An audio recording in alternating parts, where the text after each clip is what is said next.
وسهلا بكل الذين ينضموا للاستماع إلى راديو بلدي، أول راديو عربي أمريكي ويعنى بقضايا العرب في المهجر.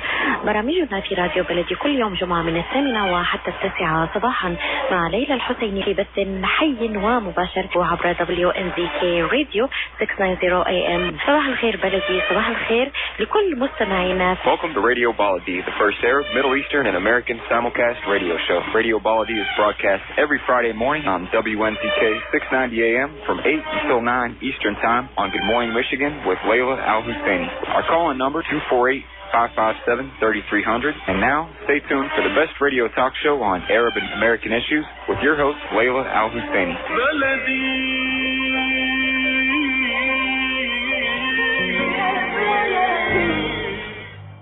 I am Atif Abdel Jawad. Join me the first Friday of each month at 8 a.m. Eastern Time.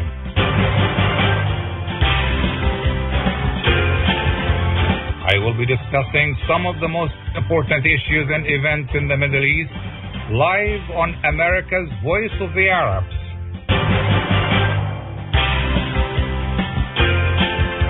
WNZK 690 AM and WDMV 700 AM.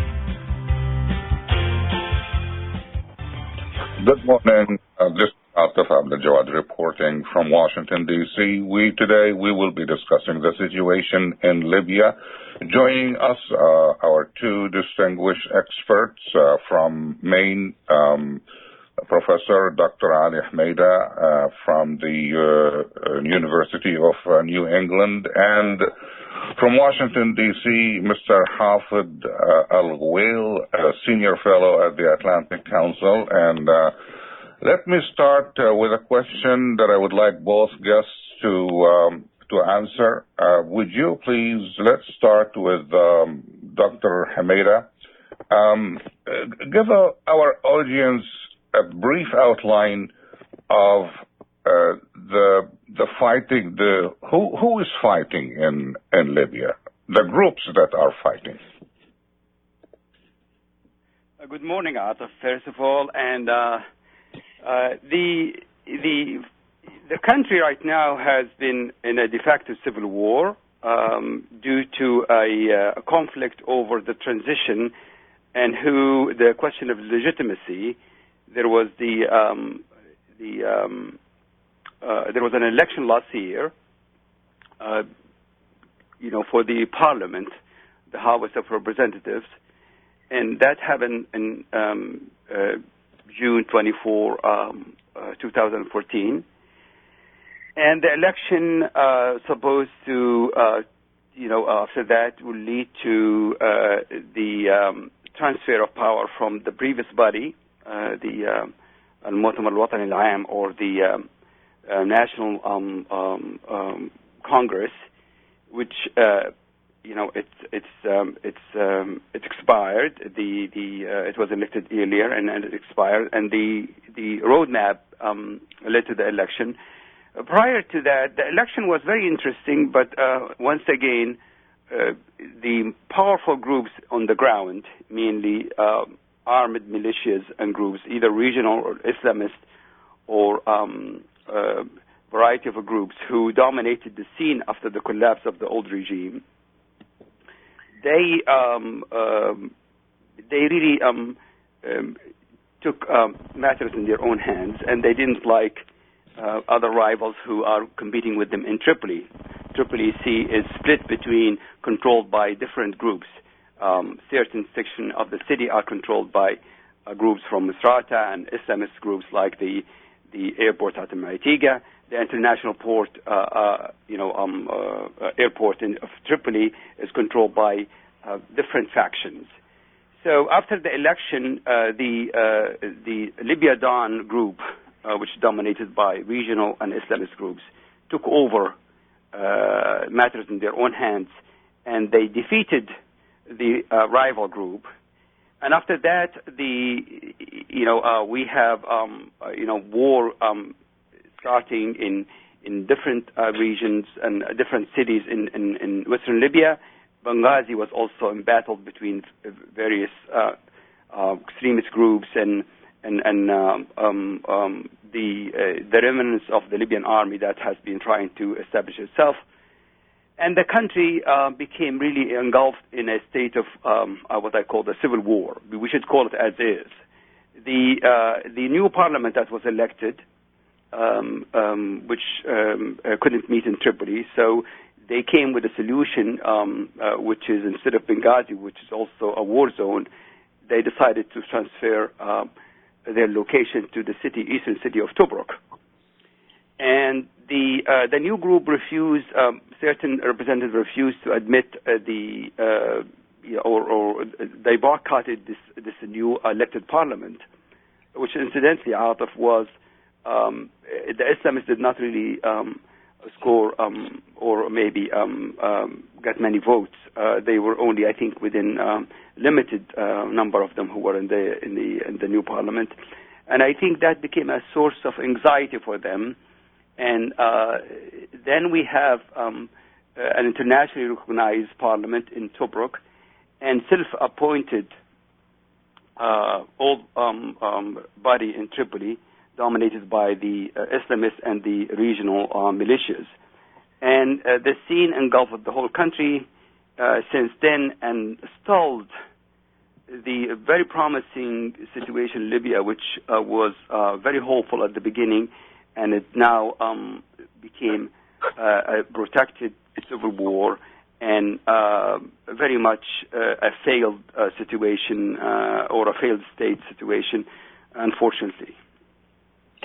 Mr. Hafiz Al-Wail, in answering the same question, who is fighting, would you focus on the political agenda for each of those main groups? It's very hard to do that because not all the groups are political. You have certain groups that have really sort of very limited and very inward-looking tribal and regional interests. Some of them are economically motivated. Big chunks of them are basically criminal gangs that have interest in protecting their smuggling routes and sources for drugs, immigrants, weapons, and so on. So some of them are ideological, driven by religious extremism or that kind of motive. But so it's very hard to just focus on political. I mean, if it's political, you can actually sit down and figure out a negotiated settlement. Politics is an issue of it's always subject to negotiations and give and take. But when you are dealing with ideological or criminal elements, it's very hard to do that. So, the bottom line at the end of the day is like every human being, I guess, around the world, you can reduce the motives to simply issues of control and wanting to have power, and to how to divide the Libyan wealth, which is, I think, exaggerated in the minds of a lot of these people. But most of them want money and want power. Okay, Dr. Hamida, the Gaddafi supporters, are they still playing a major role in all of this? I'm sorry, Atif, which one? I didn't hear you well. Which one? Gaddafi's supporters. Yes. Yes, that's an excellent question, and it's a part of the of the ongoing conflict today. Some of them are active in either inside the country or in exile. Some of them fled to Egypt and Tunisia and to Chad and Niger, and they have looted, especially some of the leaders, looted the Libyan treasury before they left. So they have a lot of money beside the investment they had before.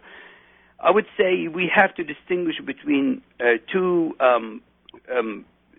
groups within the old base of the regime. There is, of course, the leaders. Some of them are in prison now, and they're being tried. Some are out of the picture, and they are excluded from the political process due to the exclusion law that was passed by the General Congress. And many of them, especially some figures like Ahmed Gaddafi and others, they are active in exile.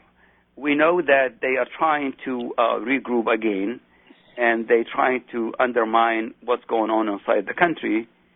And I think there are some even rumors that they are flirting with Daesh and the extremist groups in certain other parts of the country. Now, this is on the part of the old officials and the old, leaders of the old regime. But the bigger problem is, which I have advocated for a long time, some really serious thinking, that when in a country like Libya, where a regime that lasted 42 years, most people have worked for the regime in one capacity or another.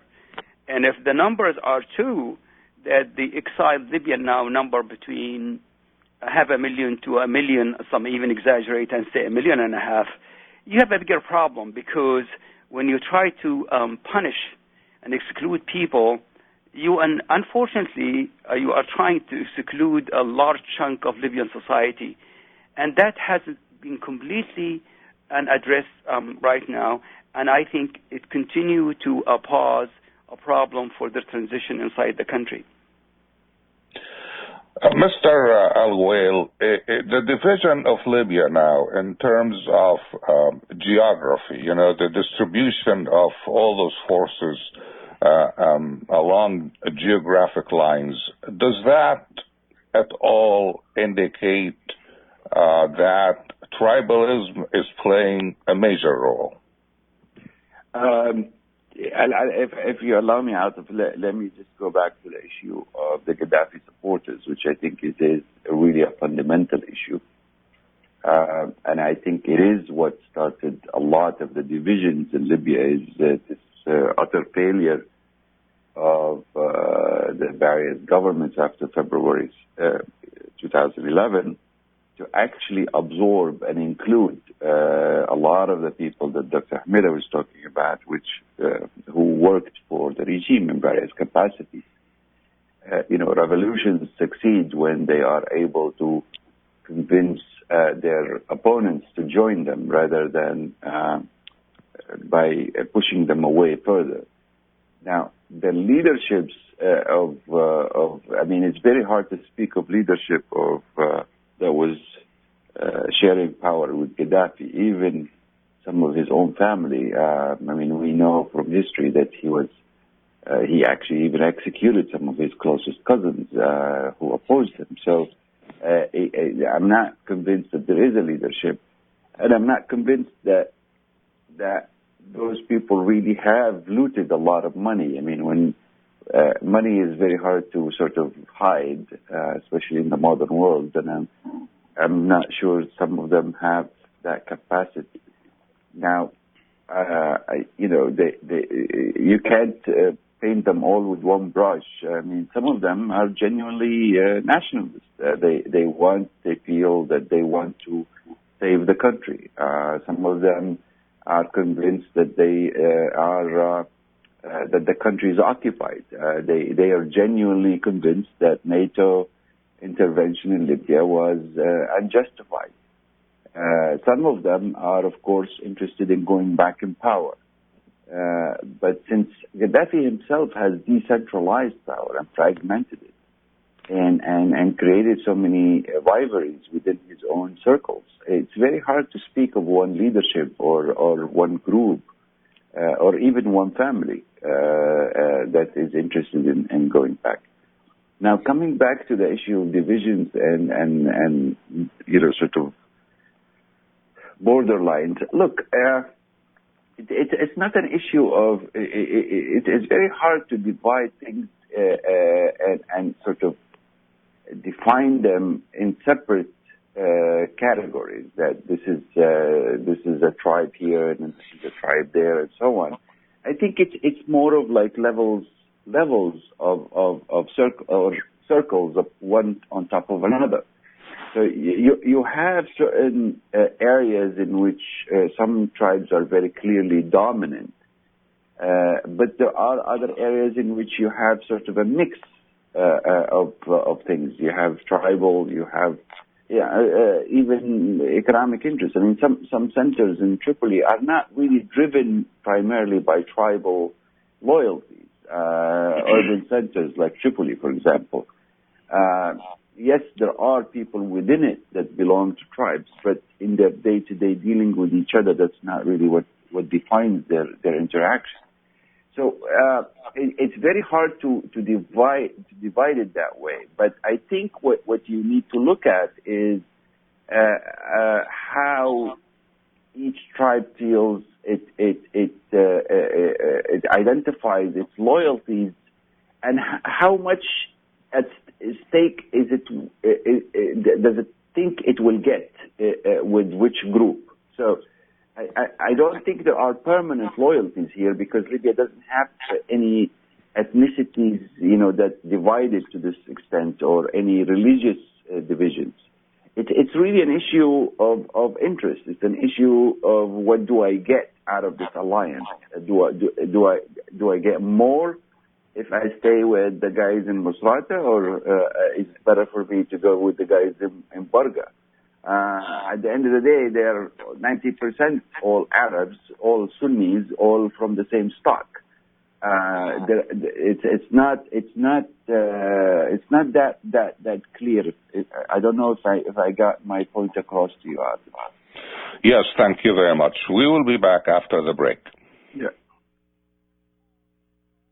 الافتتاح الكبير لأسواق زمزم على 24065 أورشارد ليك في مدينة فارمينغتون هيلز. تنزيلات كبيرة على عموم المواد الغذائية، فريش كاري أوت، جميع أنواع المعجنات وصمون الحار، أيضا صواني الكامبو المشكلة، لحوم حلال للجالية العربية والإسلامية الملحمة بإدارة قصاب الجالية المعروف سلوان جربوع. Call them at 248-476-0300 248-476-0300. أسواق زمزم للمذاقي، عنوان زوروهم على 24065 أورشارد ليك في مدينة فارمينغتون هيلز، أو call them at 248-476-0300 248-476-0300. أسواق زمزم للمذاقي، عنوان. Are you going to start up a restaurant or a grocery store soon? Do you need floor plans and designs? Call Najee Abood at 248-442-9292. Do you want to buy kitchen and restaurant equipment at discount prices? Call Najee Abood now, 248-442-9292. New Concept Products and Designs, the trademark of kitchen equipment. 5% discount on all purchases of $75,000 or more. For more information, visit newconceptproducts.com, 248-442-9292. It's never too early to get your child on the right track.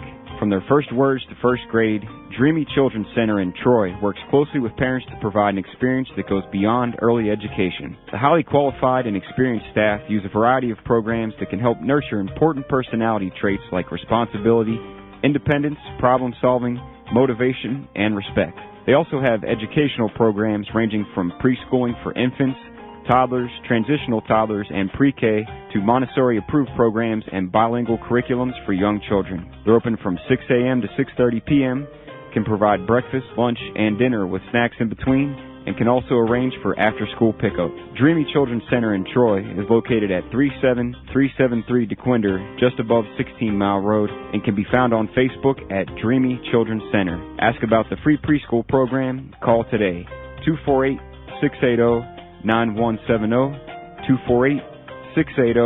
248-680-9170. I am Atif Abdel Jawad. Join me the first Friday of each month at 8 a.m. Eastern Time.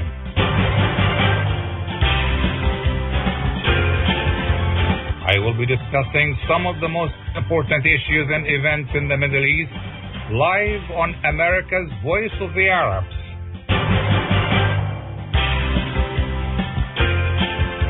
WNZK WNZK 690 AM and WDMV 700 AM.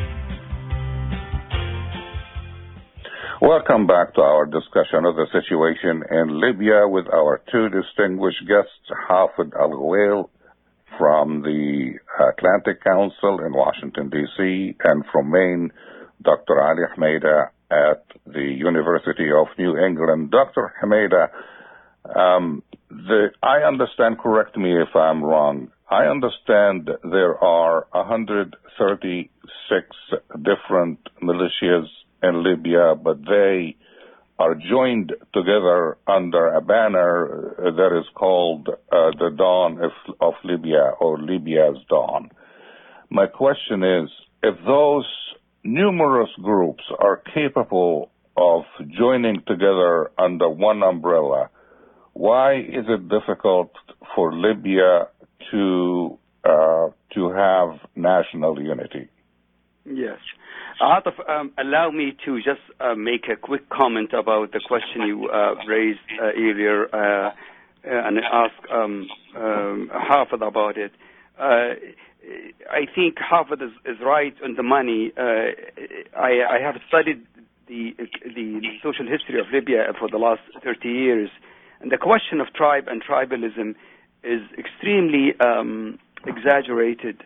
Libyan society is very, very much urban society. The vast majority of the Libyan people live in cities. But the tribe and the kinship organization play a role because of a political reason, that's the collapse of public institution and the state. And I think when we talk about tribe and tribalism, we have to be careful because it really makes no sense now, especially in an economy and also in a social organization that has changed for the last 70 or 80 years since independence in 1951.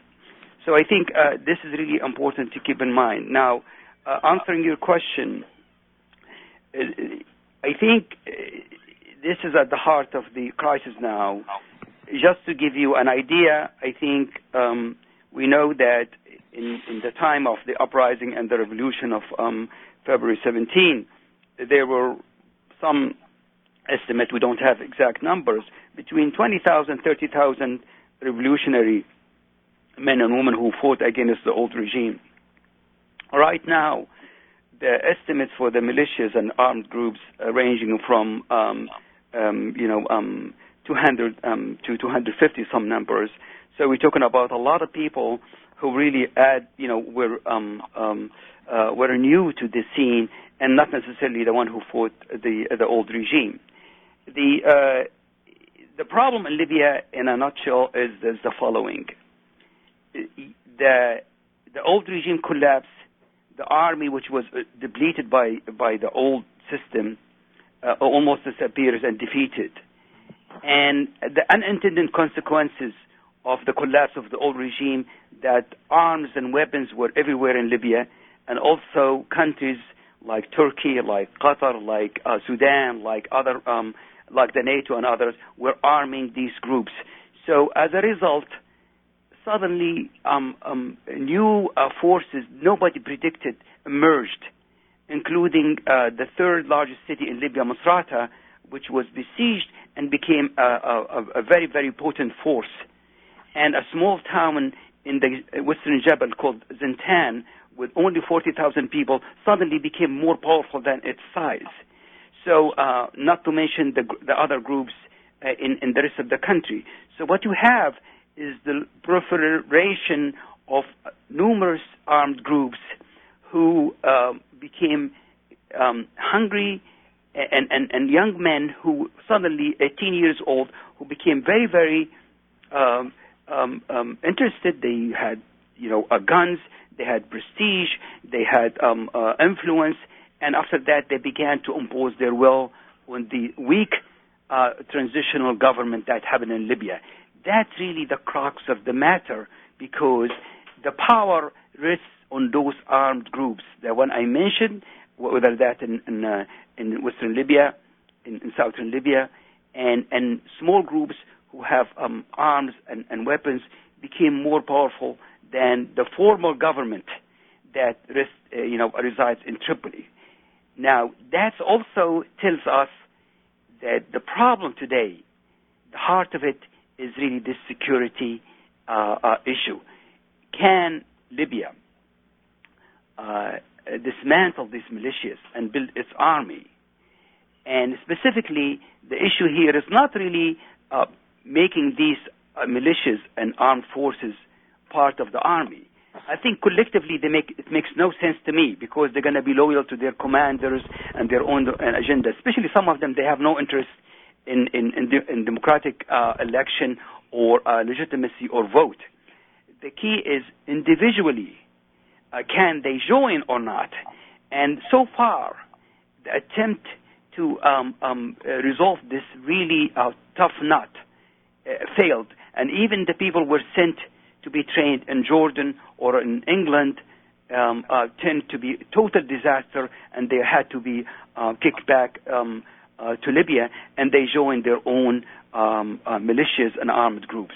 This is really the biggest hurdle that has not been resolved, and part of it, the responsibility for this outside influence, but also I have to say, as I shared with you in the program last time, it's also the failure of the leadership itself inside Libya after 2011. Mr. Al-Ghwail, do you have any comment on what Mr. Hamida just said? Mr. Hafid Al-Ghwail, yes, can you hear me? Sorry. Dr. Hamida is analyzing the situation pretty accurately here.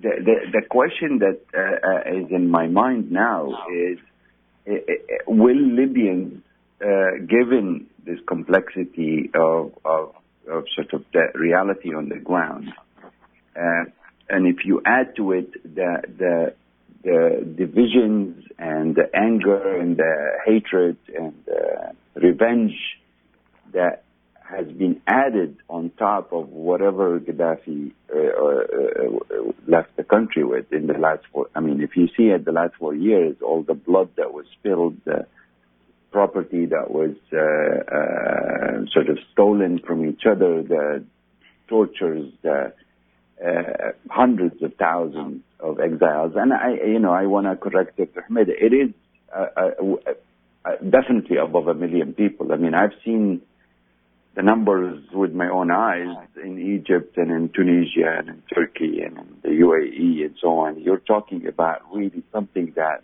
none of us as Libyans has ever experienced or seen before. All of this anger and revenge and division now that was created in the last 4 years. And given that every Libyan is connected in some ways to a clan or to a tribe, not necessarily in the in the exaggerated way that people talk about it, but socially at least is connected to not only one but two or three through marriages and so on, and therefore they all feel that when their sons or their daughters have been exiled or executed or kidnapped, they also feel a sense of grievance, a normal sense of grievance, if you would. Now, how do you get that society with all of these divisions and all of this anger to actually unite to produce something viable in the future? And especially given the proliferation of arms among everybody. I mean, all sorts of militias, all sorts of tribes, all sorts of individuals, the gangs, and so on. They all are extraordinarily armed. The UN is estimating that Libya has something like 20 million pieces of arms running around. That's in a population of 5 million. So, how do you chart a way forward? Nobody in Libya is neutral in a sense that you can say, okay, let's all sit down together, let's all figure out a way to give our weapons away and we are all going to feel safe because there is this neutral party that's going to guarantee this. There is none of that.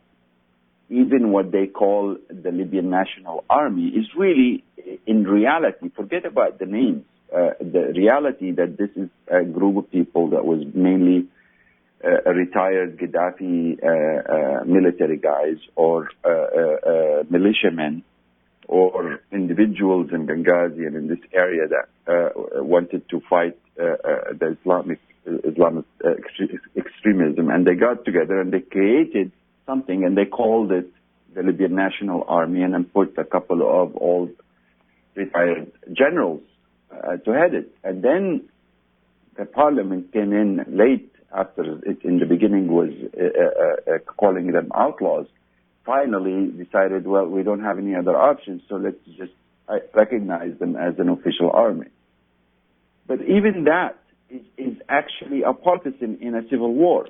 So the other parties would never accept that this so-called army is going to be the one guaranteeing the peace.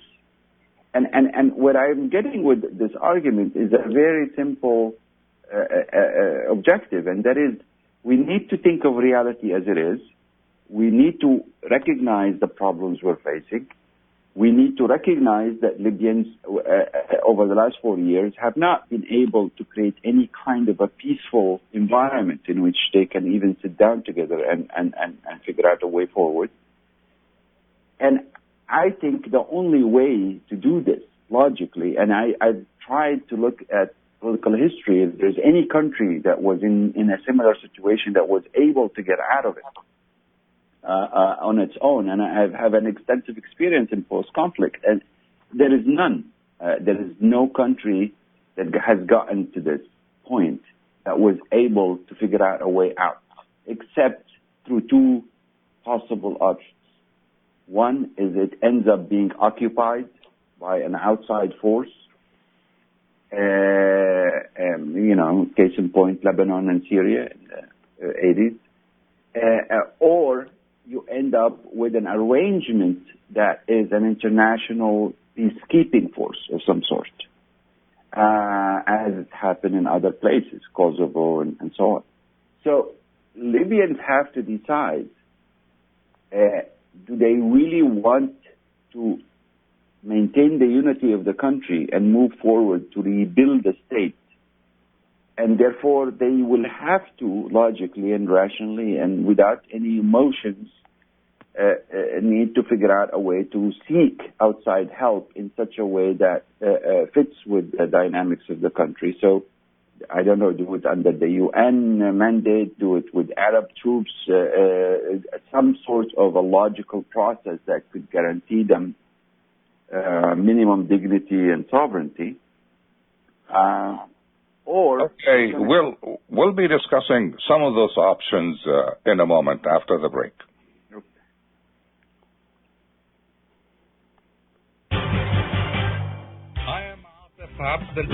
You've seen her images on giant billboards across the metro. Jumana Keiruz. You've seen her images on buses across the city. Now get to know Jumana Keiruz. Most people who sit in my office across from my desk are hurting on so many levels. One thing people do not know about medical malpractice is that the statute of limitation, meaning the time that you have to bring suit against a doctor, a hospital, is 2 years. In medical malpractice, that's a very, very short period of time. Not every lawyer is an advocate, but every lawyer should be an advocate. Let Jumana Keiruz protect your rights. Call the law offices of Jumana Keiruz at 1-866-YOUR-RIGHTS, extension 100, or visit yourrights.com.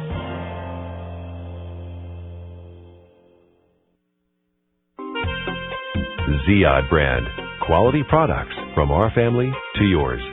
Ziyad Brothers Importing offers the finest quality products, including brands like Sultan, Kraft, Nestle, Hook, Rico Picon, Donna, and many more. Ask your retailer to carry these fine products because you deserve the very best. For more information, visit our website at www.ziyad.com. That's www.ziyad.com. Ziyad, quality products from our family to yours. Life for Relief and Development is a nonprofit charity that has been providing humanitarian aid and development to people and communities regardless of race, color, religion, or cultural background for over 22 years. When disaster occurs here or around the world, Life rushes to provide food, medical aid, and shelter to those in need. Life also has development projects that provide medical relief, water purification, educational programs, relief for orphans, and much more. Your help and support can greatly improve these efforts. All donations are tax deductible. For more information, please visit our website at lifeusa.org or call 248-424-7493. That's lifeusa.org, 248-424-7493.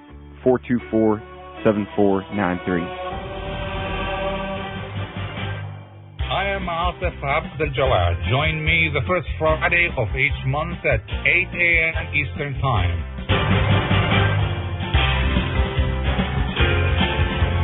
I will be discussing some of the most important issues and events in the Middle East live on America's Voice of the Arabs.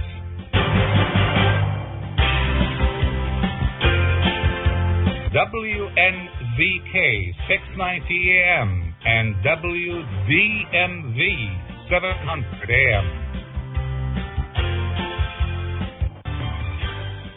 Welcome back to our discussion of the situation in Libya with our two distinguished experts, Mr. Hafid Al-Ghawail from the Atlantic Council and Dr. Ali Hmeida from the University of New England. Dr. Hmeida, as you heard before the break, Mr. Hafid Al-Ghawail suggested that the only way out for Libya may be either occupation or international intervention. What do you think? I think I understand the dilemma that Hafid was really trying to figure out here, and I think it's a huge mess, no question about it.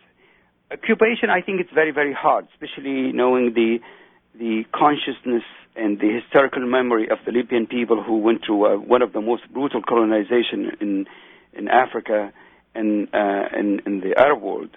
I think it was very hard for Libyan to swallow that. International maybe a form of intervention to help the Libyan fix the transition. That's more plausible, and I argued before that this is really a de facto since NATO and the international community toppled the old regime. There is a moral responsibility to help Libyan fix, the terrible conflict that has been raging in the country. So that's understandable. I think, in a way, what I'm trying to say, the international role is there from 2011, and I think in that sense we are kidding ourselves say there is no international intervention.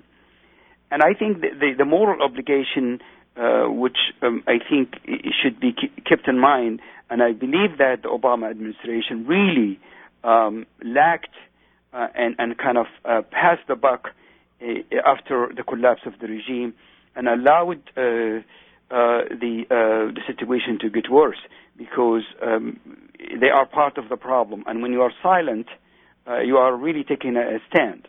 Now, the other thing that's also important to keep in mind regarding this issue, I don't think that the choices are just either occupation or international, intervention. I have been teaching and studying cases of social revolutions and dictatorships, and I believe there are other examples. The Libyan example is the wrong way, the wrong choice. There are many societies that chose that and ended in turmoil, and no faction can dominate. Somalia would be an example.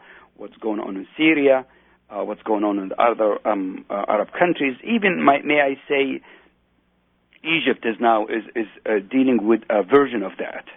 There are also other examples we know from other societies where you try to sit down, as Hafid said earlier, and you take the example of Nigeria after the bloody civil war in Biafra, where there were reconciliation with the leaders of the secessionist movement.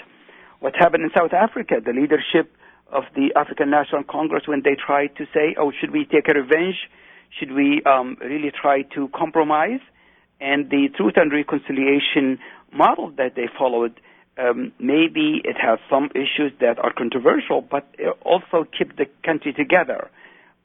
Even the very, very half-baked Truth and Reconciliation Commission in Morocco, trying to deal with the horrors and the brutality of the past, I think a step forward. What I'm trying to say here, there are choices now for the people in Libya and the elite and the people who want to support this transition and get it back on track. Either you go the Somali or the Syrian or the other cases where you try to fight until that and everybody will lose, or maybe to admit that one of the biggest mistakes of the leaders who led the uprising, and I have said that since 2011 in Tripoli, and I was part of nobody listened to me. I said we have to agree on common issues that will unify all groups in the country. Let's disagree about everything, but people have to agree on some basic,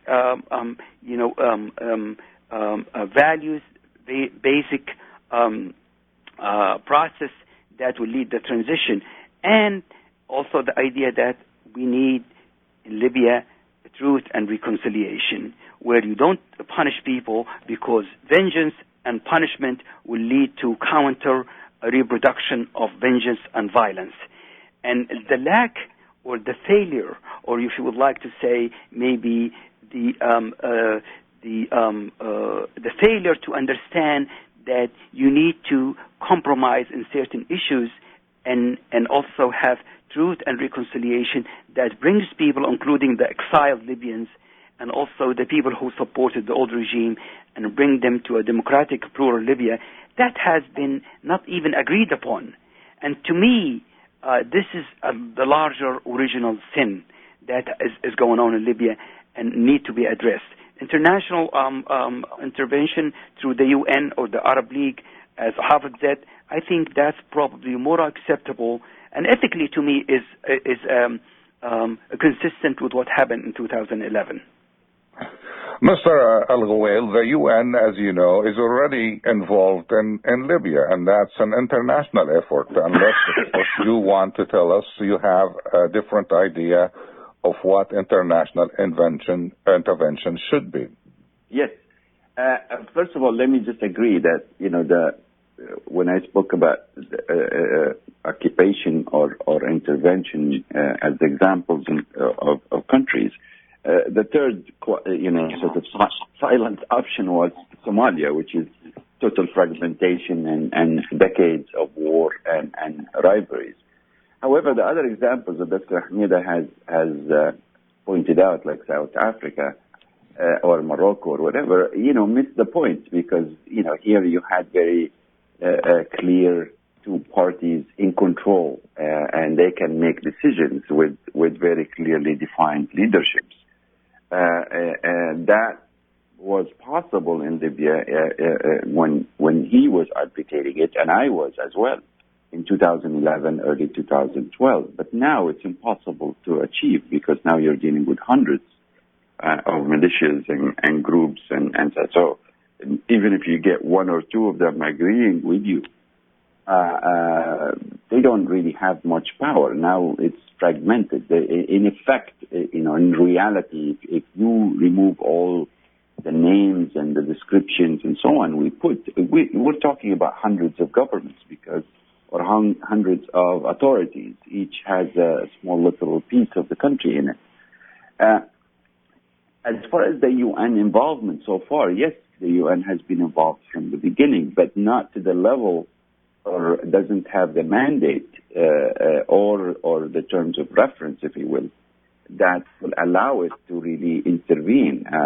In 2011, 2012, I was arguing with, at that time, the temporary governments then that they needed to figure out a way to offer amnesty programs that will give those who felt persecuted because of their allegiances with Gaddafi or so on a way out and a way back into the fold, and to see that they have a stake in the future of the country, because we have the experience of Iraq. Once you exclude big chunks of people, whatever the reasons you're excluding them, you are in effect telling them you have no other options but to treat me as an enemy, and you need to figure out ways to undermine me. So that was, at that time, the opportunity was to offer all kinds of, amnesty programs, reconciliation programs, and so on. That didn't happen. The world moves on. You can't go back to the same circumstances or reality that was there at that time. So now we are in a whole new reality. Now you have to think of new ways of doing this. And now I think our options are really limited. Now I think the options have to be that in addition to this political agreement that Leon is trying to hammer out, that in parallel to that, the UN needs to take the responsibility of guaranteeing that agreement. And because even if you have a unity government, but you leave it under the mercy of these militias and groups, you haven't really achieved much. We're going to repeat the scenarios of the past, where they're going to intimidate government officials and so on, and force their ways on. There will be no way to separate them, their forces, because there's no neutral party that they are both going to trust to be in the middle between them. So any ceasefire is going to break down, guaranteed. So I've been arguing with some of the people who are negotiating, and also with the UN, that the UN needs to issue a mandate to have at least a small force under UN hat to guarantee this agreement, and at least to do it in the big centers of the country, the population centers like Tripoli, so you can secure at least the ministries, the buildings, the individual ministers themselves who are going to make these decisions. And there are ways in which you do it, not as a completely foreign force, but you can actually embed elements from within the Libyan military into these kind of units of peacekeeping, and also put them under the legal framework of a UN peacekeeping force, so they are held responsible according to international law. And you try to secure at least the big urban centers where 80% of the Libyan population live. I mean, if you basically take Tripoli, Benghazi, Misrata, and maybe Sabha, you pretty much have 85% of the population that is left in the country. And then you introduce mechanisms to resolve differences under international also mandate. And because an international experience, I think we need this interim period of neutrality of 2-3 years to calm things down and restore some kind of a trust between different parties to move forward. When we come back, we will talk about Libya's oil after the break. الافتتاح الكبير لأسواق زمزم على 24065 أورشارد ليك في مدينة فارمينغتون هيلز، تنزيلات كبيرة على عموم المواد الغذائية، فريش كاري أوت، جميع أنواع المعجنات وصمون الحار، أيضا صواني الكامبو المشكلة، لحوم حلال للجالية العربية والإسلامية الملحمة بإدارة قصاب الجالية المعروف سلوان جربوع. Call them at 248-476-0300 248-476-0300. أسواق زمزم للمذاقي، عنوان زوروهم على 24065 أورشارد ليك في مدينة فارمينغتون هيلز، أو call them at 248-476-0300 248-476-0300. أسواق زمزم للمذاقي، عنوان. قشات ميديترينيان ماركت بإدارة سهر قشات وأولاده يرحبون بالجالية العربية والكلدانية جميع أنواع المواد الغذائية، ألبان طازجة، الكرزات والبهارات الطازجة. داخل الأسواق مطعم ميديترينيان شيش كباب يقدم يوميا جميع أنواع الكباب، المقبلات العربية العراقية وصواني الكامبو المميزة. تفتح الأسواق من 8 إلى 9 مساء من الاثنين وحتى السبت، ومن 8 صباحا إلى 9 مساء يوم الأحد. تقع الأسواق على 32839 نورث ويسترن هايوي في مدينة فارمينغتون هيلز. لحوم حلال للجالية الإسلامية. لطلباتكم من المطعم كول 248-538-7855. That is 248-538-7855. قشة ميديترينيان ماركت، خدمة متميزة ومعاملة راقية. I am Atif Abd al-Jawad. Join me the first Friday of each month at 8 a.m. Eastern Time.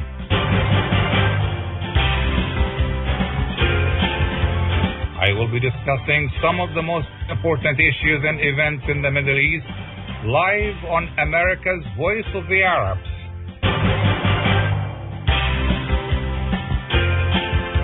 WNZK 690 AM and WDMV 700 AM.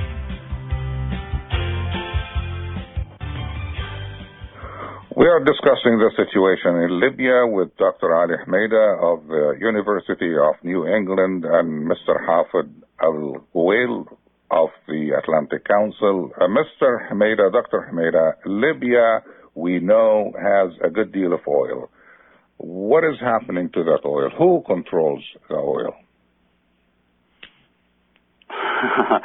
This is a good question. But allow me just a quick comment to add to what Hafid said earlier. Just it might be for the sake of where we get from here.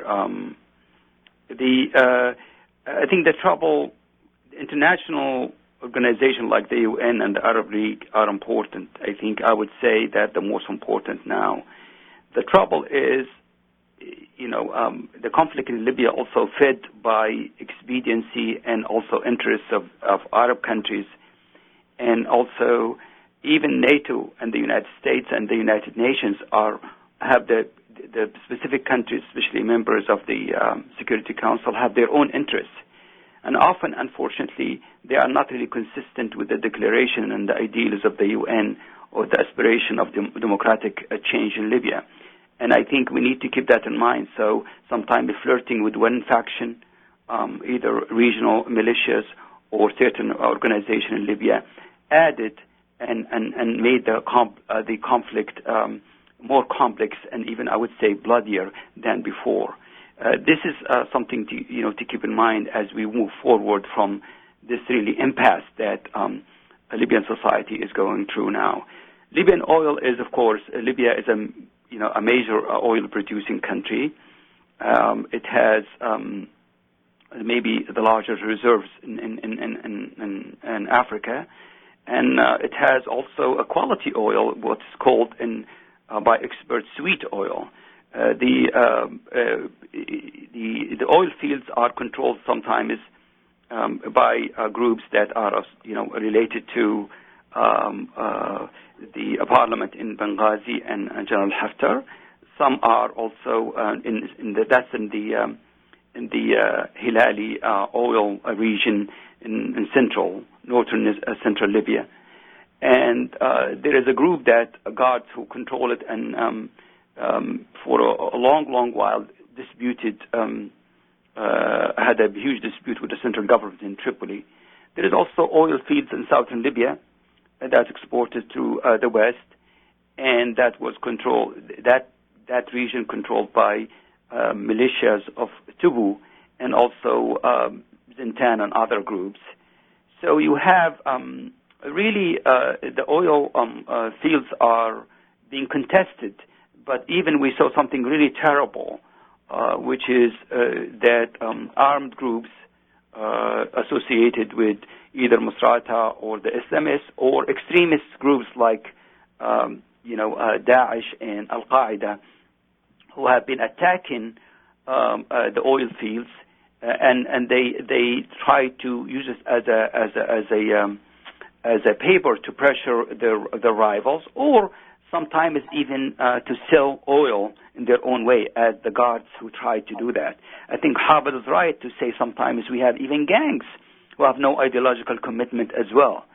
So what you have is, unfortunately, Libya's bread and butter, which is oil, the source of revenues for the state and the economy, is now halted.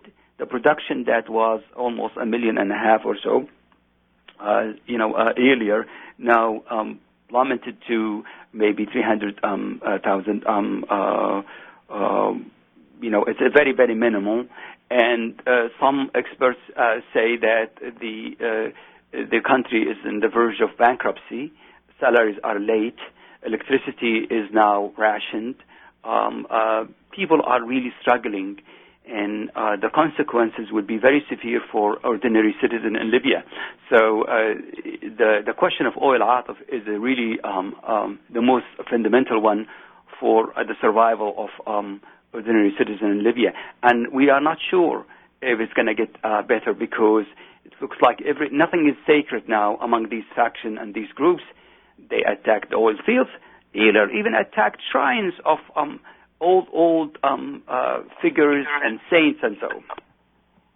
So it's really it's very depressing picture right now, and it really shows the ugliness of this civil war in Libya. Okay, we have less than 2 minutes left, and my question to Mr. Hafid Al-Ghawail is this. As you know, in neighboring Egypt, at one point when there was a greater deal of chaos, a lot of people said, you know what, Mr. Mubarak's regime wasn't all that too bad. Do you have the sense that this sense of frustration is also appearing somehow in Libya?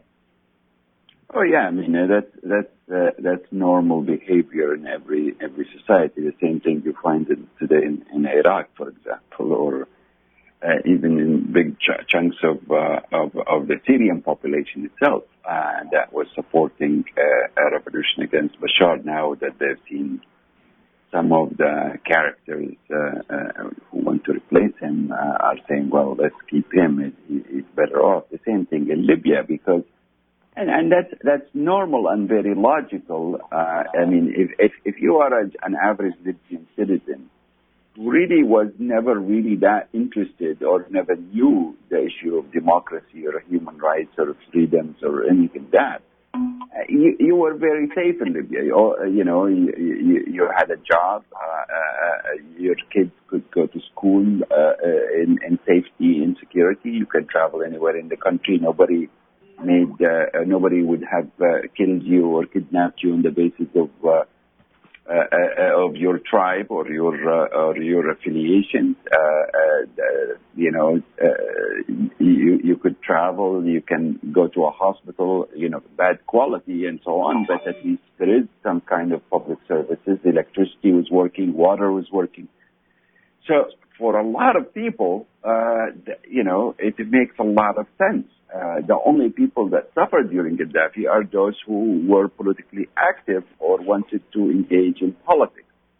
We have to wrap it up here. I'm sorry to interrupt, Mr. Al-Ghawail. We are running out of time, but I want to thank you very much, Hafid Al-Ghawail from the Atlantic Council in Washington, D.C. I also